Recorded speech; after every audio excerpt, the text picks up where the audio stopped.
That's my good friend Lisette, and that's me, coming home from the movies. Matinee, you know, cheaper. I love hanging out with her. We always have a great time. I end up coming home in a good mood, which is a relief, being that a year ago, I wasn't in such a good mood. Well, you see, I used to receive pictures of me in the mail. Every day for a whole week, someone sent them to me anonymously. They were just pictures of me walking around in the streets, whether it would be of me going to grab a bite to eat, hanging out with some friends, or simply coming home at the end of the day. They were just pictures of me. Till this day, I don't know who that person was or why they would want to be stalking someone like me. The only thing I do know is that it stopped happening. As I walked in my building, I noticed that I was still smiling. There was nothing that could make my day go wrong. Nothing at all. At least I didn't think so. As I got my mail for the day, I saw the usual bills.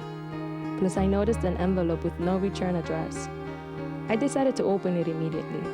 Little did I know that what I was going to find in that envelope were pictures of myself. I called my boyfriend Jack right away. I told him to run to my house. When he got there, I pulled him in all scared. I showed him the pictures and told him that it was happening again, that someone was trying to scare me. He noticed how stressed I was, so to calm me down, he said that maybe the whole picture thing was just a prank, that my friend Lisette was probably in on it. I didn't agree. Then he told me that we should think about it later. Days passed by, and the more I thought about it, the more stressed I got. I still had no idea of who could be doing this to me.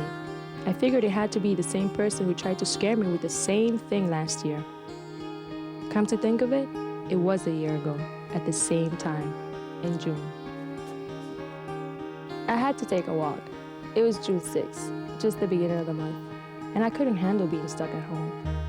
I felt as if everyone walking by was stalking me.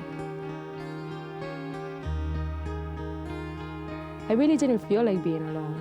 I called Jack. I told him to meet me at the corner of my house. I told him to hurry.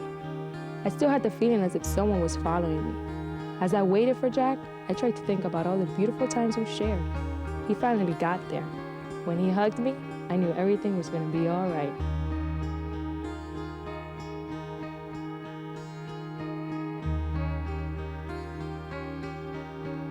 Jack and I thought it might be a good idea to go back to his place. So we did. As we walked in, he told me to sit down and relax. So I did.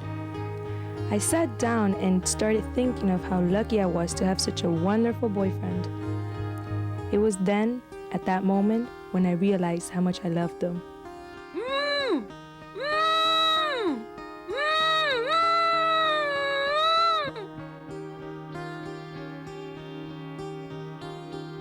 Whoa, I didn't even see that coming. Everything went blank. I finally woke up. I couldn't see well, but I did notice Jack.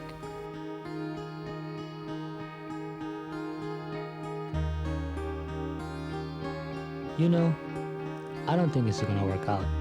You and me? That's too bad, because you're a great girlfriend. You probably wonder, why did I do this? Well, you probably think you're an only child. But you know what? You're the youngest of three, and the favorite one. Yep, but we found your mother, and we found you. And now it's our turn to be with her. It's your turn to be all alone. You know, you're a woman. Women have natural intuitions, yet you had no idea that this was going to happen? I knew, and I know what's gonna happen next.